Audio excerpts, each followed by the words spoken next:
Autoline Daily is brought to you by Siemens PLM Software, transforming the process of innovation. Here are today's top headlines. The bridge loan faces a tough time in the Senate. Honda says the batteries aren't ready for plug-ins or EVs. And Ford comes out with a way for fleet managers to keep track of their trucks. Up next, we'll be back with the news behind the headlines.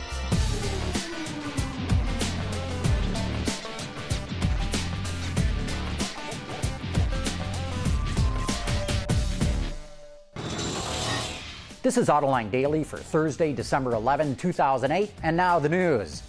One down and one to go. The House of Representatives passed the legislation to provide a $15 billion bridge loan to GM and Chrysler before the end of the year. But now it has to be approved in the Senate, where its future is very uncertain. A cadre of conservative Republicans, led by Senator Richard Shelby of Alabama, are vociferously opposing the bill. And they oppose their president. Even the White House is now in favor of providing this loan to the automakers. So why are Shelby and his cohorts so against this bill? They say that unless the big three make even more massive cuts, this is just a waste of money. I'd agree with them to a point, but there's more going on here. I believe they're out to break the union's back. They know the Employee Free Choice Act will likely be enacted next year under an Obama administration, which will make far easier for the UAW to unionize the transplants. Senator Shelby has 3 of those transplants in his state of Alabama, and he may want to see the UAW so weakened it can't organize those plants, or if it does, will not be able to drive up wages or benefits. CSM Worldwide predicts that the Big Three may soon become the Big Two. The consulting firm predicts Chrysler will not survive even if it gets government loans. It blames it on a lack of scale and new product development and Cerberus's unwillingness to invest money in the company. Also, Chrysler's merger with Daimler essentially gutted its R&D operations. Even China is starting to feel the effects of the downturn in the auto industry. Geely announced a restructuring move that will cut out layers of management, lay off workers, and slash suppliers. Geely says the laid-off workers will be placed in other units of the group.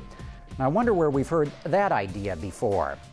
One of the key provisions that Congress wants to see the Big Three do is build fuel-efficient cars, especially plug-in hybrids and electric vehicles. But we recently ran into Dan Bonowitz, the Vice President of Corporate Planning at American Honda, who says the technology isn't ready. We don't feel battery technology is to the level that it's going to satisfy a large number of consumers at this stage of development. Battery development continues to make progress, and certainly we continue to work in that area also, but we think it's just a little bit further away. And speaking of alternative fuel, Holden and Coskata are partnering up to produce cellulosic ethanol in Australia. According to WAW'S, this will be the first cellulosic plant outside the U.S. Holden plans to offer a Commodore that runs on E85 by 2010, and it'll be available with V6 and V8 engines that'll produce more power than current models thanks to ethanol's higher octane rating. Coming up in our feature story, new technology from Ford to help fleet managers. We'll be back right after this. Siemens, transforming the process of innovation. Owning a fleet of vehicles can cause all kinds of headaches. Keeping track of mileage, maintenance, and other things can be a real pain. That's why Ford came up with a better idea. The Work Solutions Suite is a group of technologies that can really help out.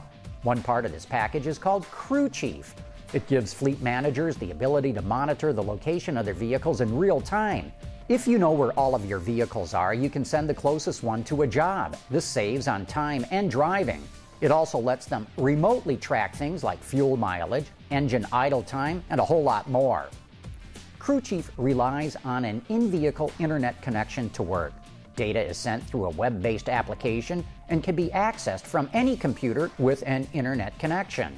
Crew Chief and the rest of the Work Solutions Suite is offered on the 2009 F-Series trucks and E-Series vans. And that's it for today's top news in the global auto industry. Don't forget, though, next week we're offering another chance to win some slick Autoline prizes with a brand new trivia question. But we're not going to tell what that question is. It'll only be available to our newsletter subscribers. Don't worry though, if you're not on our mailing list, you can still subscribe. Just visit our website, AutolineDaily.com, and sign up now. It's painless, I promise. That way you'll get every episode of the show delivered right to your inbox. And you'll also get a chance to answer each week's trivia question. That's it for today's show. Thanks for watching. We'll see you tomorrow.